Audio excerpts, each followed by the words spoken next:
It's December, the dome is lit, and Lucas Oil Stadium is about to become the proving ground for a championship collision.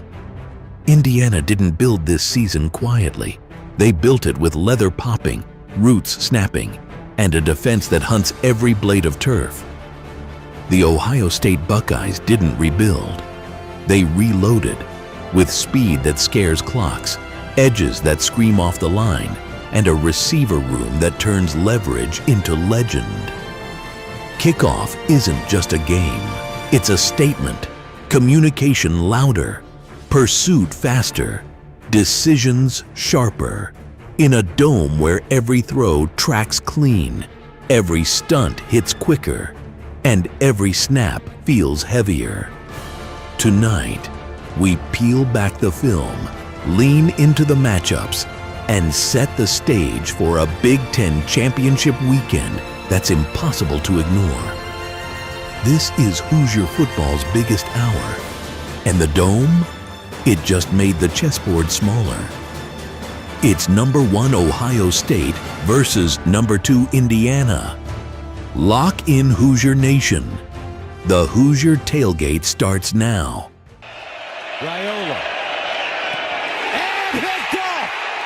Up the sideline! Indiana! Asbury! Walking them down! Woo! IU! America! They got a football team now!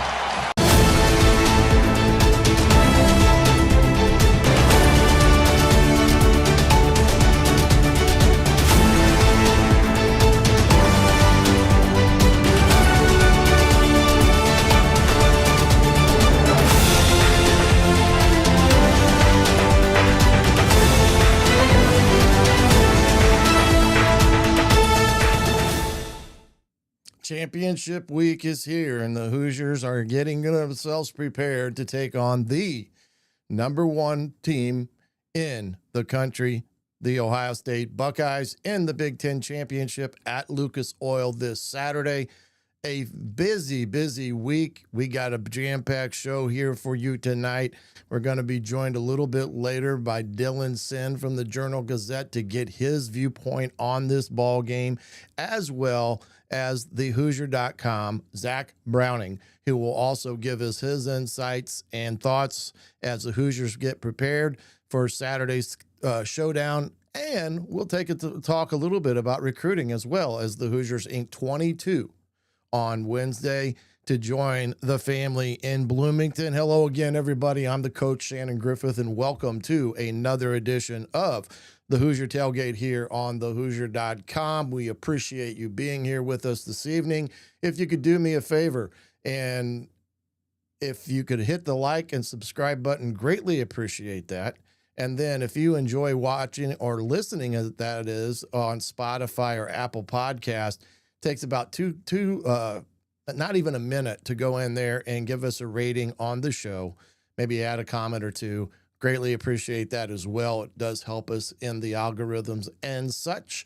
So we appreciate that in advance. And also you will find tonight, especially in the comment section, some links to the Fanatic store for your pleasure in terms of picking up some potential game gear for this weekend's contest, as well as also a link to our link tree that will also be placed in there at some point in time during this evening. As always, if you would like to participate, ask a question, make a comment, by all means, we want you to be a part of the show. It's because of you. It's what keeps us going here each and every week, and we invite you to do that in the chat box if you can. And outside of that, we got to get ourselves rocking and rolling for tonight because, like I said, this Indiana team is starting to go into a scenario right now where they're going to be playing on the biggest stage of program history. Kurt Cignetti, in his second year, has brought Indiana from the dustbin of loss after loss after loss to a team right now that is going to play for the national, also the Big Ten championship, I should say. And then maybe quest for a national championship, but let's play one of them at a time, and that's what's in front of us is the Big Ten championship. I do hope that we'll have a great crowd on hand in Lucas Oil Stadium, as Indiana also plays basketball that afternoon against the Louisville Cardinals. The Darren DeFries Hoosiers trying to bounce back from a disappointing loss at Minnesota yesterday evening. So they'll be coming in at Gainsbridge Fieldhouse looking for a victory on Saturday afternoon. And then, of course, Saturday night over in Lucas Oil Stadium, the Big Ten championship. And prior to that, if you can get over to Clayton Anderson's the Country Bar there in Indianapolis, not right kind of cat a corner to the field house there, Jim Coyle and I will be having our pregame as well as basketball postgame for him as well there at Clayton's place there in Indianapolis. We'd love for you to be a part of it. Probably get kicking off and around, probably around that 4 o'clock hour. If you go to the basketball game and you're looking to buy some time in between, come over and be a part of the festivities there as we get ourselves prepared for a quick turnaround, as will Mr. Don Fisher, who's going to call both games this weekend. It's crazy.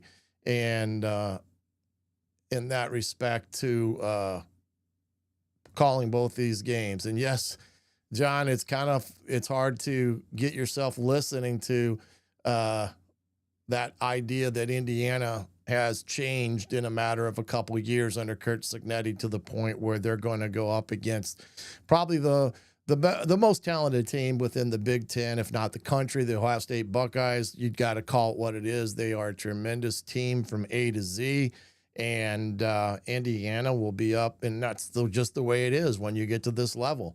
You're not going to play any soft team. You're going to play the best teams that college football can offer you. And right now, that's the Ohio State Buckeyes. And we'll see what all happens out in between the white lines. But again, Indiana having that opportunity to get to play on the biggest stage is one thing that is taking place this weekend as well. And then, of course, being that it's in Lucas Oil Stadium, a place that everybody is very well aware of. I was there last week for the state championship games. Many kids have played in that arena, some that are even playing for Indiana, some that are even playing for Ohio State, have played in the Lucas Oil Stadium back in their high school days. And that will be the aspects of that in that regard. But again, Ohio State hasn't been to the Big Ten championship since 2021, I believe, was their last chance at the Big Ten championship. And that was, of course, in Lucas Oil. So a lot of these guys that are playing have no recollection of that date in that respect. And Indiana, it's been quite a while for them to be saying that they get to participate for the Big Ten championship on Saturday. 1 versus 2 is a unique setup as well, because Indiana and Ohio State, it's been a long while since we've seen a 1 versus 2 conference championship game. I think the last one may have been in the SEC, like when Georgia, Alabama faced off a few years ago. But for it to happen in the Big Ten, like it is Saturday, that is a very unique scenario. Both teams coming off impressive wins. Ohio State, an impressive win at Ann Arbor against the Michigan Wolverines, a game that they controlled better part of it. And Ryan Day finally breaks the 4-game losing streak to Michigan. And I'm sure they were quite relieved to have done that in the Big House and get that win there. And for Ryan Day, because if you think 365 days ago at this point in time, Ryan Day was actually having to hire security people to take care and guard his family because of the craziness that Ohio State football is. So now, not having to worry about silliness like that, I'm sure he's quite happy that the ending is what it was on Saturday there for his Buckeyes. Indiana, of course, played at Purdue, a night game, very cold evening in West Lafayette, but Indiana's rushing game was too tough to stop for the Boilers. Over 355 yards on the ground. Roman Hemby had his best game of the year, breaking an 83-yard run. And then, of course, the defense did what the defense does, and that was pretty much put a stop to anything Purdue was trying to do on the evening.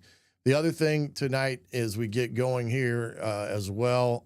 We talked about the recruiting aspect. Indiana did have their 26 class lined up and signed 22 new incoming first years under Kurt Signetti, a very good class, heavily defensive led class in that respect. So they had a lot of good players in the class. They had 4 stars, I believe.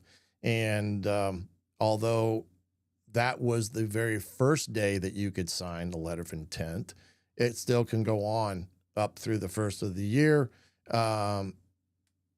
Those are the things that, maybe another kid gets added to the fray. We'll have to wait and see in all this, but we'll have to go and see what all happens. But again, Indiana was able to get a good class lined up for this week in that respect, in terms of getting guys in the hopper for this 2026 class. And they're working on the 27 class and 28 class as well. We'll see. They lost some guys, of course, decommitted.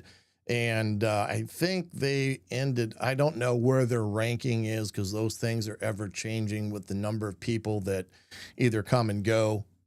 So that's something to get over to the Hoosier.com. They had a lot of great recruiting day coverage, still do. You can go over there and pick up your subscription for the year and get all that. There's also a link for me in terms of breaking down each and every one of the signees. So 22 of them. There's a playlist on my YouTube page that will allow you just to go right down through there as quickly as you want to. Now, the other thing on this equation is, remember that the portal is only open one time this year. That is in the month of January. So the recruiting staff for Indiana is going to have to be doing double duty when it comes to the portal.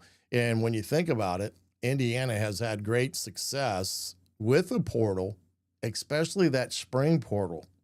That's where they did their damage. And unfortunately for Indiana, that is no longer a part of the equation, as there will only be one portal. Michael, appreciate you being a part of the show again tonight. Appreciate you coming in. Hope you stay nice and warm, as it's a little chilly out there in the state of Indiana. But that was one thing with Indiana.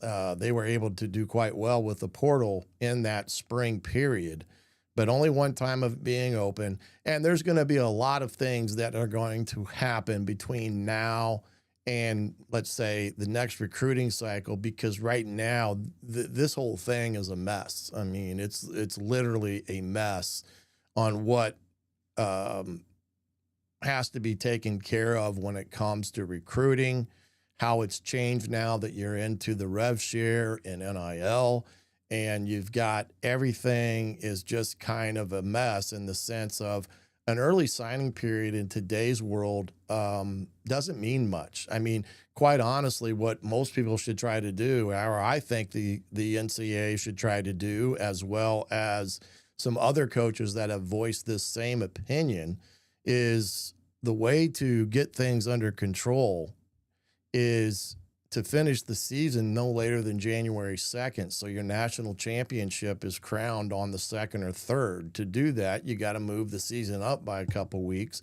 Instead of having that week 0 that we've seen in years past, that would be actually week 1, which is somewhere around the 20th of August in that time period. But if you moved it up there, you could probably get everything completed and through with this, and completed when the portal opened in January. And from a recruiting standpoint, to be able to sign your class of first years in January everybody would be on the equal playing ground. And you wouldn't have to worry about this dynamic where you've got teams that are still playing, that are trying to, work the portal and vice versa. And it would be much simpler if they could get themselves on a even keel with this dynamic of the season, the playoffs, and then how the portal is and how signing day is. Because right now it's just kind of scattered through the universe, so to speak, and it does not align with the way college football has gone in the last couple of years. When they first initiated an early signing day, the reason why that was done, and this was something that was involved in my day back at in Ball State, they wanted that early signing period so they could see what was still available or what they needed to pick up. And that's when the Mid-American Conference or G5 schools would clean up, because the big boys would, no doubt forget about somebody or not offer somebody. And that's where a really good player would end up at the G5 and level. And these people were wanting that aspect of it. So it's a mess. It's going to be a mess until we get it all situated in that respect. So we'll find out what all happens there. But do want to get off to our first guest here this evening, and that is Zach Browning from the Hoosier.com. I'm going to try to get him all pulled in here now and see if we can get that added to the equation. And there he is. Zach, can you hear me okay? Yes, I got you. You got me, Coach? I do have you. I do have you very well. Let's see if we have any echoes and things of that nature. Get your volume kicked up. And if anybody hears an echo, I'm sure they'll let me know, but I think we should be okay. How you doing, my man? I know busy time over here the last couple nights with the recruiting and everything else that's going on in the world around Indiana and Bloomington. It's been quite busy. And I guess before we really get started into what's occurring Saturday, let's take a step back. Let's talk about this recruiting class. Indiana pulled in 22 signees, and really no surprises. They really locked everybody up that they thought they would get. Now, they did lose some guys that decommitted and so forth and so on. But your overall impressions of this recruiting class that Coach Signetti and staff put together on Wednesday?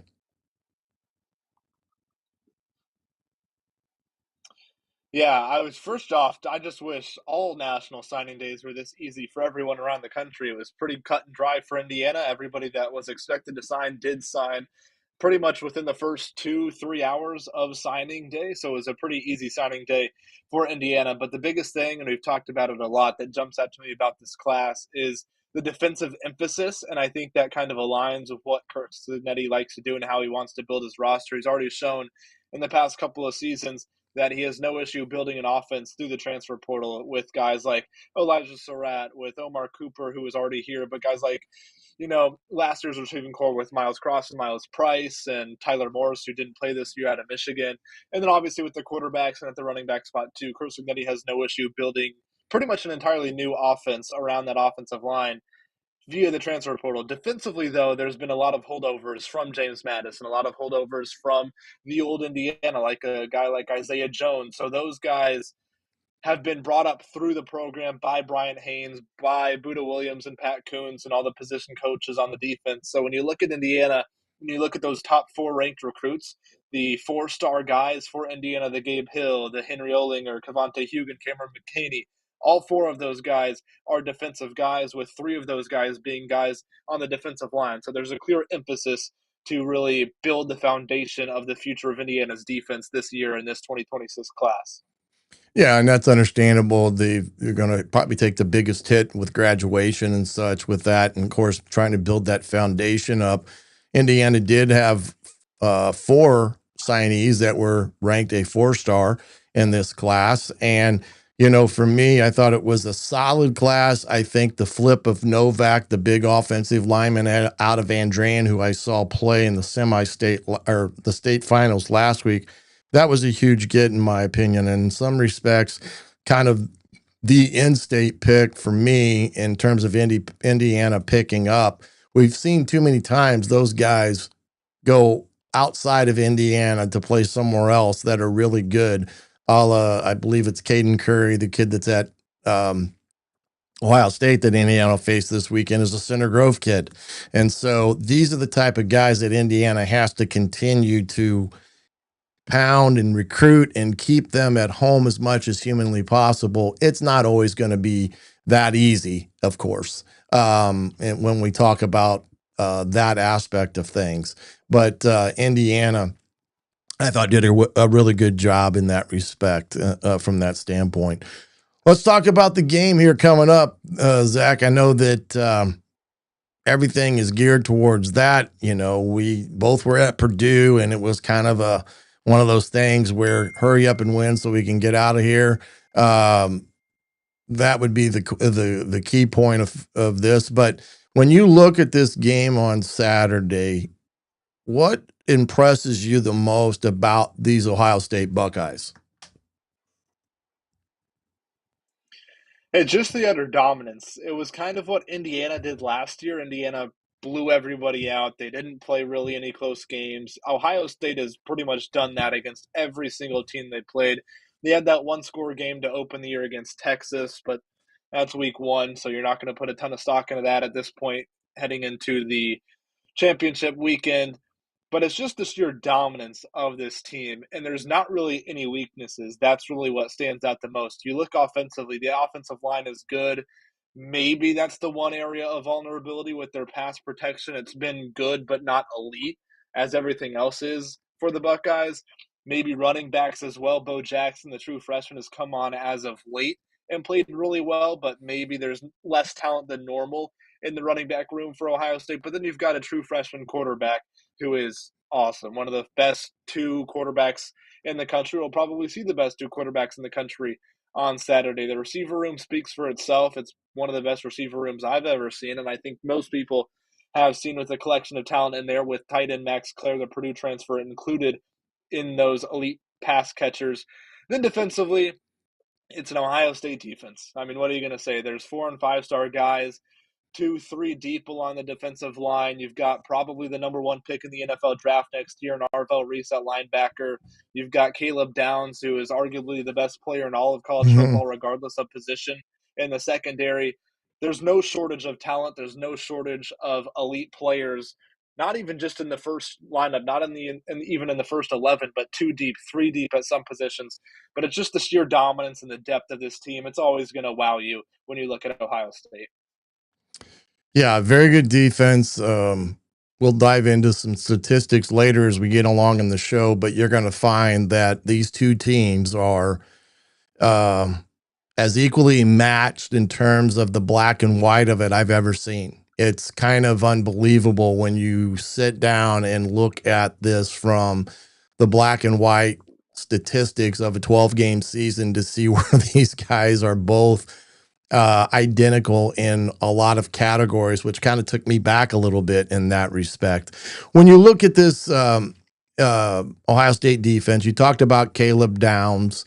Do you feel like it's a defense that is even more complex than what they showed a year ago under Jim Knowles and things like that? Or do you think maybe that it's been simplified to take advantage more of the athleticism that they have on the field? Because last year, Jim Knowles was a technician in terms of schemer and did a lot of different stuff.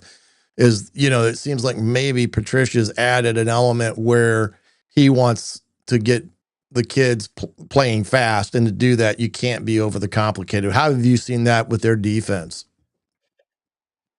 Yeah, it's a little bit of both. Maybe even the answer to your question is yes. They've done a little bit of both. Some simplification, some complication in other places, because Patricia's kind of brought that NFL mindset where, we've got the best athletes on the planet. That's what Ohio State has, some of the best athletes in all of college football. And he's pretty much just gone and said, hey, go out there and show why you're the best athletes. Let the players kind of make the decisions. Let the players kind of be themselves and show why they're going to be playing on Sundays in a few years. But there's still some of the complications, the complexities of the disguising coverages, the stunts, the wraps, the defensive line movement and stuff like that, where Indiana hasn't necessarily seen a defense that's maybe as well versed in that as the Buckeyes are this year. But again, it comes back to that's just letting the players be themselves. They're so talented, they're so knowledgeable, they're so great up and down at all three levels of the defense, where Patricia hasn't really had to do much overcomplication of things because he's got guys that know the game of football. They are going to be playing on Sundays next year or in the next couple of years. And he's got guys that can go out and make plays that normal human beings and normal 18 to 23-year-olds simply can't make. So it makes him look a little bit better as a defensive coordinator as well, putting those guys in the right spots to succeed. What do you think of Indiana's chance, I guess I should say, in terms of being able to run the football? That was the thing a year ago going up against Ohio State, that they just did not have the firepower in the front lines to really do much in the run game. Indiana's coming off another stellar performance, 350 some odd yards against Purdue. They had struggled against other teams up to that point. Is Indiana capable of running the ball on this Ohio State defense? Because they're right behind Indiana in run defense. When you look at it, how does that play into this ball game, even for both sides? Because running the ball has got to be somewhere in the equation. I would definitely say if I had to line them both up, I'd say Indiana probably has the better rushing attack, just combined with the offensive line. It's interesting because Indiana against Oregon, against Iowa, against Penn State, it wasn't a ton of consistent success on the ground. It wasn't Indiana's 300-plus yard rushing performances. It wasn't the 8 yards per carry that we've seen Indiana tally against some of the other opponents in the Big Ten on the schedule this year. But they got big chunks when they needed to, if that makes sense. Against Oregon, it wasn't, Indiana averaging 5 or 6 yards per carry, but there was a Roman Hemby 12-yard run here, a Kalon Black big pickup on third down there.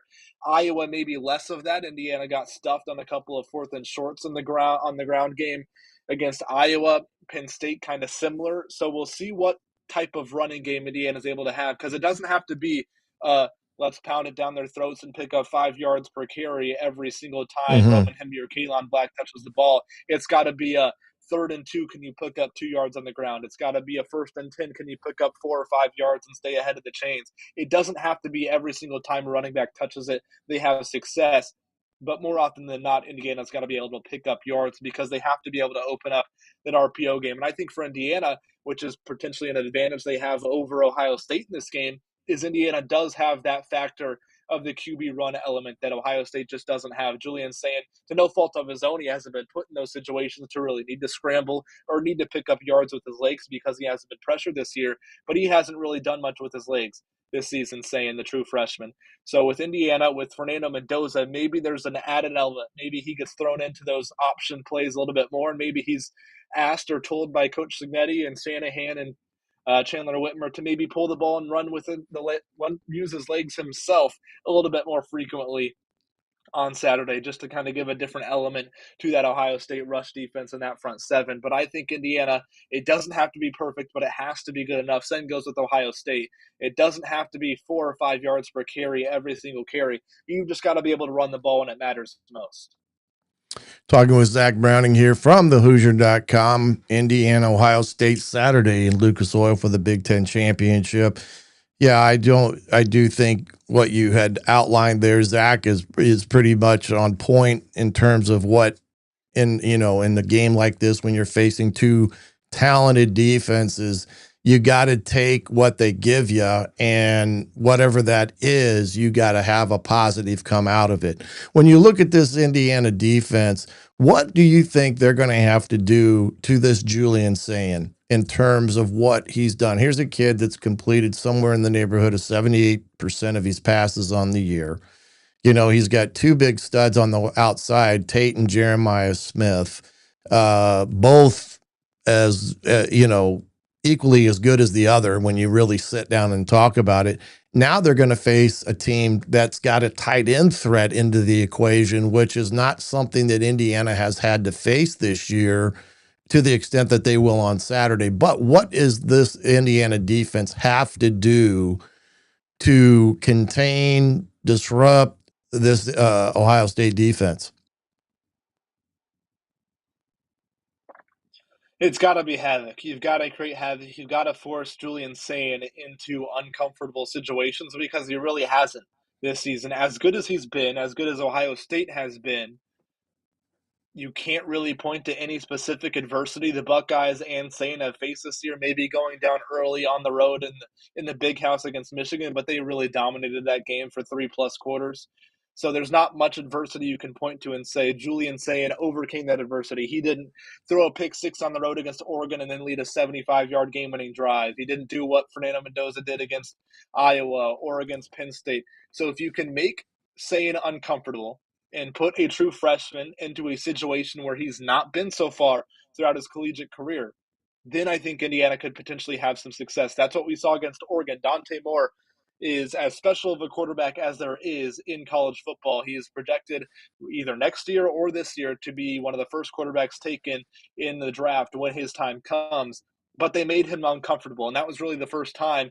It was an earlier game of the season, but it was really one of the first times all year that Dante Moore had been uncomfortable. He had been sacked prior to that game against Indiana, and Indiana not only was able to put pressure on him, but also bring him down for sacks that made him uncomfortable. He was forced into mistakes. He turned the ball over, and we saw Julian saying he's capable of turning it over. He's not perfect. Nobody is. He turned it over early against Michigan. So if you can force him into uncomfortable situations and force him into mistakes, and then you have to capitalize on those mistakes, obviously, but it's not even just getting a sack on every play. Mikhail Kamara, he leads the Big Ten in pressures. I know Indiana would take 4 or 5 pressures out of Kamara on Saturday, just trying to force Sane into a situation where he hasn't been. He loves to kind of go through his first 2 or 3 reads because he's got that kind of time.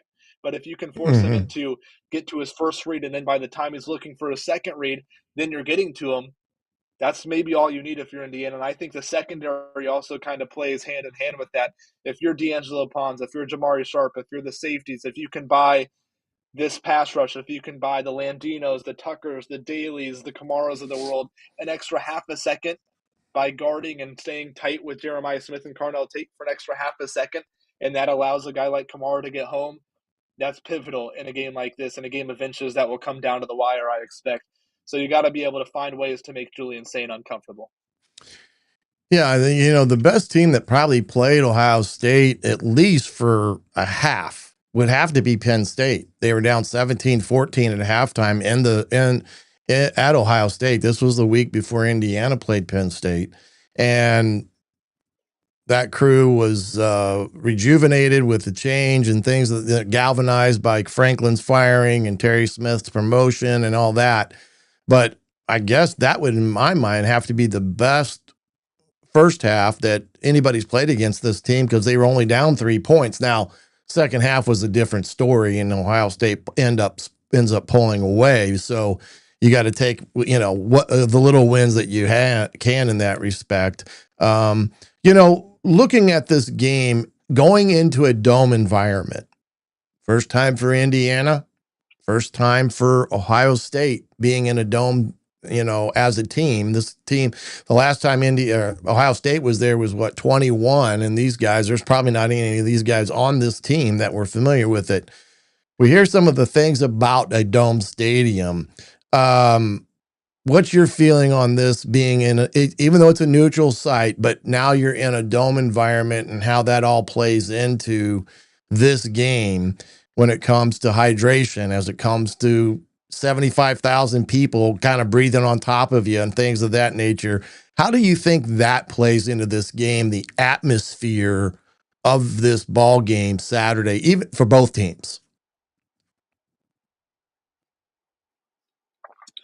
Yeah, I think it's interesting. I think it in some way kind of levels the playing field, because we all saw it, whether he's going to admit it. Kirsten did kind of admit it a little bit. Mendoza struggled with the cold. It was the coldest game in Ross-Ade Stadium history against Purdue. And Mendoza, whether he wants to admit it or not, he struggled. And whether that was just him not getting into a rhythm, whether that was actually the cold and the freezing temperatures, he struggled outdoors in December. You're not meant to play football outdoors in December consistently at the college level. So I think the fact that it's indoors, there will be no excuses. There will be no oh, Mendoza can't handle the cold. He's a Miami kid that played at Cal. There's no excuses there. There will be no in the kicking game. Nicholas Radicic, he's not missed a kick Mm-hmm. all season long. There's no excuse there. So I think it kind of levels the playing field. And I think also what it does is the lights are bright. You're in a Mm-hmm. dome. It's where the Colts play. You'll see NFL, Super Bowl banners. You'll see AFC Championship banners. You'll see in that Ring of Honor some of the names of the greatest football players to ever play. Peyton Manning's name will be on there for those two quarterbacks. So I think it's whichever team can kind of handle that stage. They can look at it pregame, go out for the pregame warm-ups, maybe take in the moment and say, wow, this is a special moment. We're happy to be here. We're thankful to be here. But it's whatever moment and whatever team can kind of flush that out and really just pretend and imagine as if they're playing in their 7th or 8th grade turf, or not even turf field or grass field in middle school or early high school. Whichever team can go back to those days, because the lights are going to be bright. It's a big time stadium. I guess Ohio State's played plenty of games and stadiums that fit the capacity of Lucas Oil, but Indiana hasn't played many games in 100,000 plus capacity stadiums. So I think whichever team can kind of flush that and really kind of not make the moment bigger than it is, even though it is obviously a big moment, but look to seize that moment and not succumb to that moment, I think that team will have the advantage. Well, they say playing inside, you have to have hydration, and it's not something that you can just start the week of. So whoever is taking care of their bodies and making sure they're drinking a lot of liquids over the last couple of weeks is going to benefit you, because that atmosphere in dome stadiums can really dehydrate you really fast. And that's going to be an element to keep an eye on in this ball game for both sides when it comes down to it. Zach, I appreciate you coming on this evening. And if you get over to the Hoosier.com, Zach's got a lot of different things there about the game, as well as recruiting for Indiana and others. The day-to-day coverage of Indiana athletics is on par, as well as this past week's recruiting class, a lot of different things there. But get over to the Hoosier.com and pick up that subscription today and get everything that Zach puts on the table in terms of what he'll bring to the Hoosier.com and his analysis and stuff. Zach, appreciate you coming on, buddy. We'll see you down there Saturday at the Dome. Thanks for having me, Coach. We'll see you, partner. Zach Browning from the Hoosier.com here on the Hoosier Tailgate, as well as those that are listening to us through the 1380 The Fan 100.9 FM. We're going to take a quick break. When we come back, we're going to have Dylan Sinn join us from the Journal-Gazette, all right here on Hoosier Tailgate on the Hoosier.com and 1380 The Fan 100.9 FM. Huddle football fans, tailgate season is here and nobody gets. You ready for game day like Academy Sports and Outdoors? Swing by your local Academy store or shop online at academy.com to find everything you need, from grills to jerseys and more. Be a watch party legend with gear from top brands like Nike and Under Armour, all at unbeatable prices every day. With 8 Academy stores across Indiana, including our Bloomington location, fun can't lose, and neither can you. Gear up today at Academy Sports and Outdoors.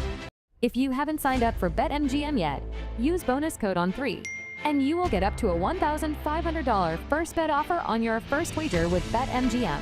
Here's how it works. 1. Download the BetMGM app and sign up using bonus code ON3. 2. Deposit at least $10 and place your first wager on any game. 3. You will receive up to $1,500 in bonus bets if your bet loses. Just make sure you use bonus code ON3 when you sign up. Make this college football season 1 for the history books. Make it legendary. Don't forget, if you haven't signed up for BetMGM yet, use bonus code ON3 and get your $1,500 first bet offer today. See BetMGM.com for terms. 21 plus only. U.S. promotional offers not available in New York, Nevada, Ontario, or Puerto Rico. Gambling problem? Call 1-800-GAMBLER, available in the U.S. Call 877. Welcome back here to the Hoosier Tailgate here on the Hoosier.com, as well as 1380 The Fan 100.9 FM. Joining me now is Mr. Dylan Sinn from the Fort Wayne Journal-Gazette. was able to get on here and join us tonight. Dylan, appreciate you jumping on. How you feeling, my man? Absolutely, absolutely. Thanks for having me on. As always, I'm feeling really good. Feeling good. Well, we saw Indiana on Wednesday ink 22 first-year players, with 4 of those being 4-stars. Before we kind of dive into this game Saturday, get your take on Indiana's recruiting efforts this year for Coach Cignetti and his staff. Yeah, I mean it's definitely a step up from the last couple of years, right? Like I think this class was ranked in the high 20s, low 30s, which the previous 2 have been ranked in the low 40s. So it's a step up. There's still more steps that need to be taken because they've hit on so many guys in the transfer portal the last couple of years, and you're just not going to be able to do that year over year. You need to make high school recruiting the backbone of what you do, and they need to, and they'll get there. I do think they will, but they need to continue to step up the efforts there. They're working on it. I think the 27 class will be even better, but that they will have to take another large group of players from the transfer portal this offseason, I would think, especially with a class that only has 22. That's on the smaller side for high school recruiting. Not extremely small or anything like that, but on the smaller side. And so you'll have to take a fair amount from the portal to replenish this roster and get ready for next season. Yeah, I think you're correct in this aspect of things. What will be interesting is that there's only one recruiting portal this year. There's only one. That's in January. And Indiana hopefully continues to get the bye after this weekend, depending on what happens. They're going to have to be doing double duty because they're potentially playing in a New Year's bowl game, and the recruiting staff for Indiana is going to be quite busy. And if you remember correctly, Indiana's success in the portal was usually in the spring is when they really got some of their top guys. And so now that's not there for them.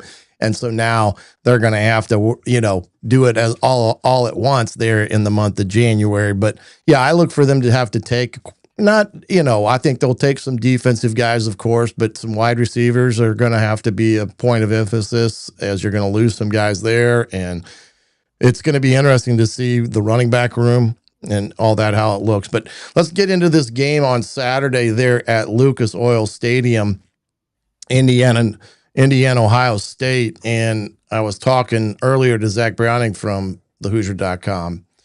When I looked at these statistics of these two teams, it is crazy how close these two ball clubs are in terms of offense and defense. Defensively, they're 1-2 in a lot of different statistical categories that carry over to the national spotlight as well.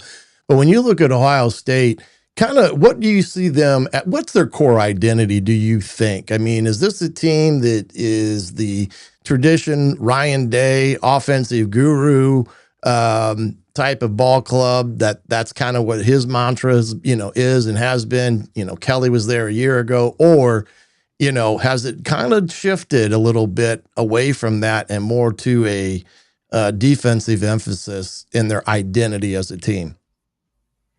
Yeah, they've definitely shifted toward defense. I think the defense is the stronger of their 2 units this year, actually by a pretty wide margin, because they have the best defense in the country. IU's is close, Oklahoma's is close, but Ohio State's is the best defense in the country statistically. And so that is kind of their identity this year. I do think that they've done a good job really building up that unit over the last couple of years. And then Matt Patricia, coming from the NFL, has done a really good job with that unit this season, putting it in good spots. But the thing with Ohio State this year is their identity is basically they're going to stay in second or third gear until they really need to turn it on, right? They've spent this entire season aiming for the playoff. They went to the national championship and won it last year, and they were like, that was a very long season. We were exhausted at the end. In order to get back there and do it again, we're going to have to pace ourselves. And so they've spent the entire season basically trying to make games as short as possible, run the ball, stop the run, just limit possessions, and assume they're going to win because they just have way more talent than everybody else.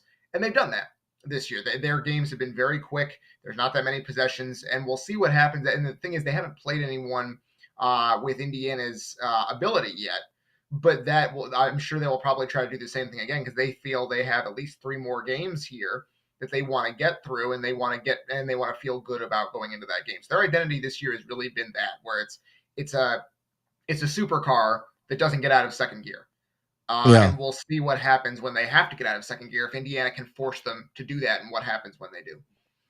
Yeah, I was reading where they really did a study this last off season about surviving and, going on these deep runs. What is it you needed to do in order to preserve bodies and limit hits and things like that? And really, essentially what they've done is they've built in, by the number of plays that their guys have played in, intentionally, um, an extra buy game in terms of number of plays available.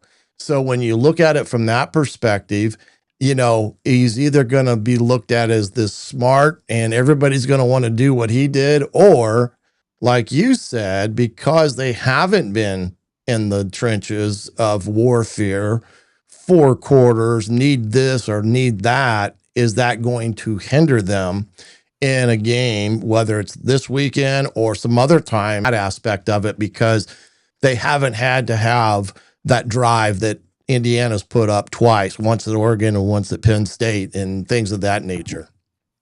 Yeah, I do think that's an advantage for Indiana if the game is close in the fourth quarter, right? Now, you have to get there. You have to play 3 good quarters to give yourself that opportunity, right? And I do think Ohio State's probably going to be fresher in this game because of what you just said, because of what they've done all year, where not only have they limited snaps for their in the game, but they have also rotated guys through. And that's why Ohio State recruiting as well as it does and getting all these 5-star kids is a huge benefit for them, because they can rotate in a guy, a second or third stringer who's 98% as good as the starter, and not have much drop off because they've recruited so well. And they've done that all year. They play a ton of guys.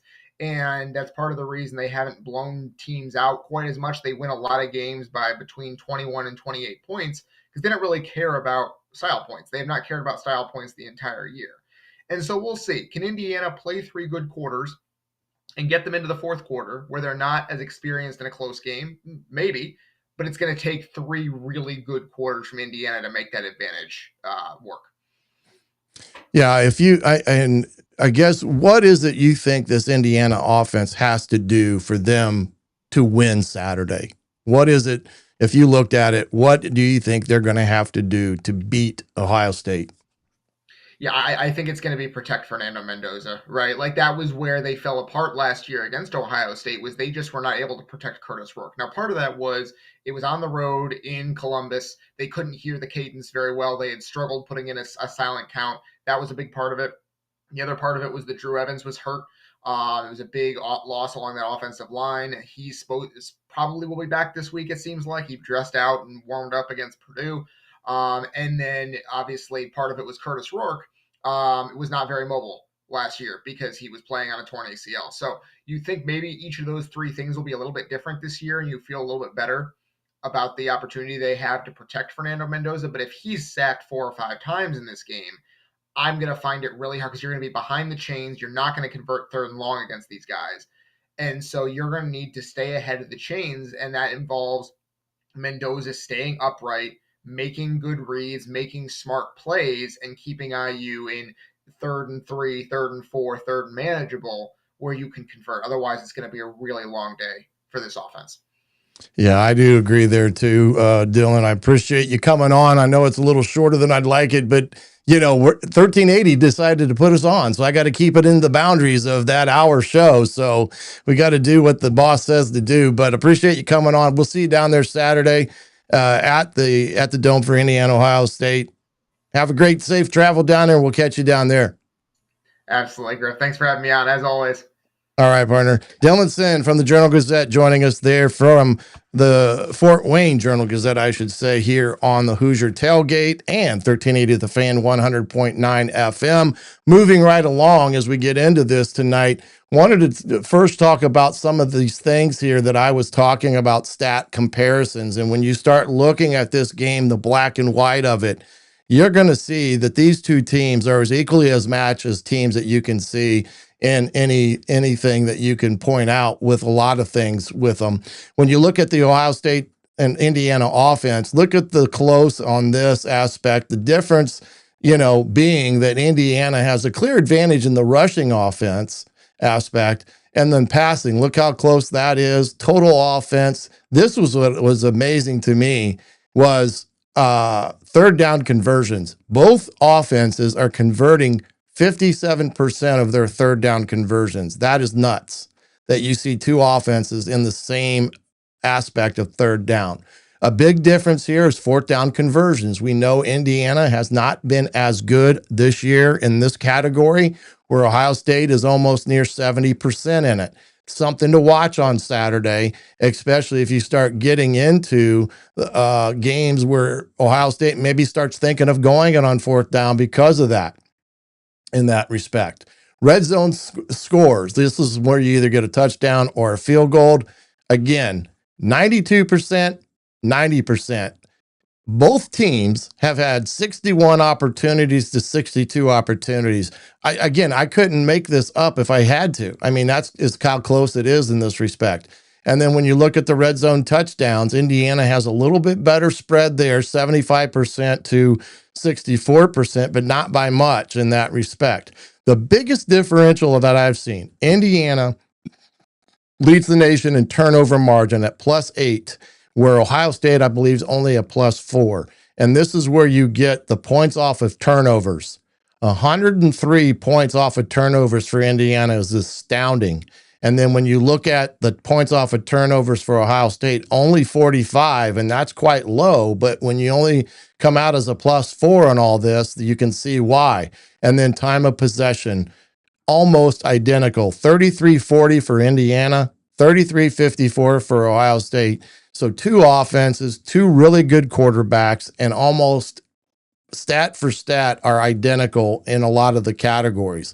Switching over to defense, where these two, again, are very similar. Indiana, 10.9 in scoring defense to 7.8 for Ohio State. Rush defense, Indiana leads in that category. Pass defense, Ohio State leads in that with 121 to 172 for Indiana. And then total defense, Ohio State has a 48-yard advantage in total defense. Third down conversions, just as much as the offense was similar. Look at this. Third down conversions for the defenses, 28% for both of these clubs. They are keeping an opposing offense, converting third down chances to only 28%, which tells you a lot of offenses have been in long yardage situations against both. And then fourth down conversions. This is where Indiana struggled a little bit. They're giving up almost 60% on fourth down. Ohio State, 35. So like I said, that is a down to keep an eye on Saturday. Red zone, about equal when it comes to some of these things here. And touchdowns as well. Indiana, both teams over 30 sacks, 34 for Indiana, 30 for Ohio State. And then there's the turnover margin. Indiana +18 to +4 for Ohio State. And that is kind of one of those things that just interesting dynamic with this ball game on Saturday is that in a lot of ways.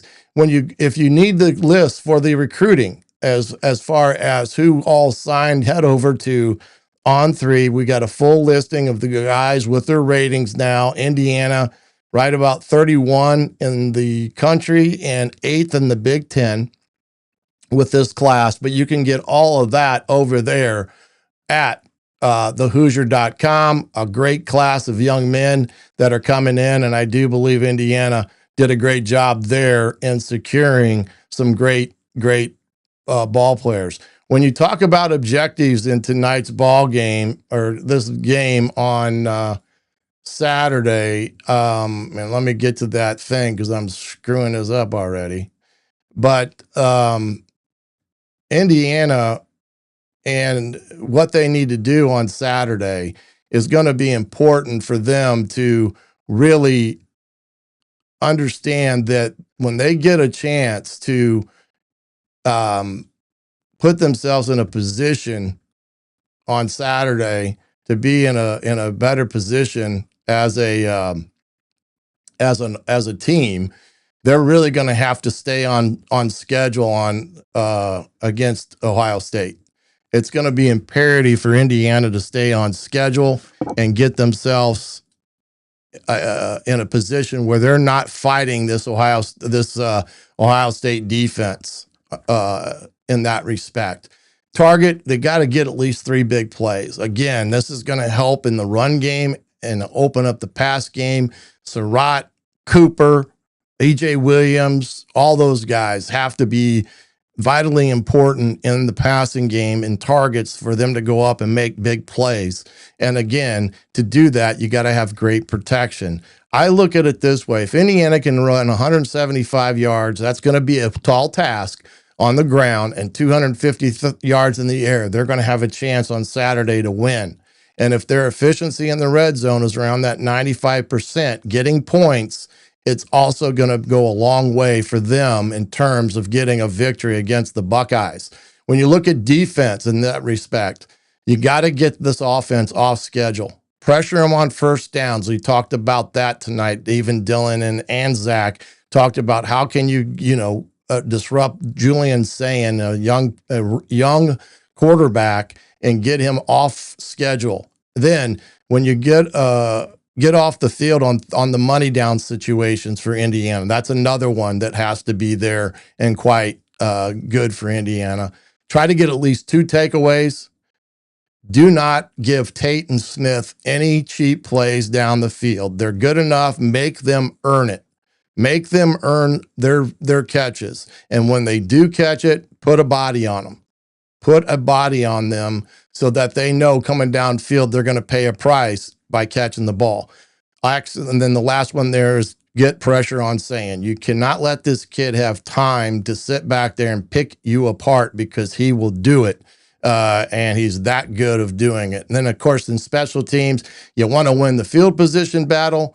You got to score or set up a score. When these two teams are this tight in terms of who could win this game, special teams could become that vital aspect of the ball game that determines on who wins or who loses. And for Indiana, don't give up the big play. Remember last year, Indiana gave up the big punt return. Caleb Downs, like 70 some odd yards in that ball game at Ohio State last year, that kind of split that game up, because that was the time where Indiana, one, had the bad snap, and then Caleb Downs' punt return. And that changed the whole complexity of that ball game. Indiana should have gone at halftime 7-7. Because of those debacles on special teams, it took them right out of the game. Took them completely out of the game. It had nothing to do with offense or defense. But the special teams, punting and keeping Indiana inside their 20-yard line for like 3 or 4 possessions was huge in that game. The other thing to point out that Indiana has been really good at this year, 10 out of 12 games this season, Indiana has put points on the board prior to half. That is huge. If they can continue to do that on Saturday, if the opportunity presents itself, along with getting points off of turnovers, I like their chances, because this is a game that turnovers are going to make a difference at the end of it, as is special teams in that respect. Guys, I appreciate you coming in and watching the Hoosier Tailgate tonight. And those that are joining us on 1380 The Fan, 100.9 FM in Fort Wayne as well. We'll see you down at the game on Saturday. Make sure you stop by Clayton's Country Bar before the game to get a pregame show around 4 o'clock. Me and Jim Coy will be there. And of course, we'll have everything situated afterwards as well, with a postgame show at a time to be determined. And then on Monday, 7:30, back here to recap Indiana, Ohio State, Big Ten championship game 1 versus 2 on Saturday, as well as look ahead to the college football playoffs on Monday. But for now, I'm the coach, Shannon Griffith. This has been a special Hoosier Tailgate here on the Hoosier.com and 1380 The Fan. Good night, everybody.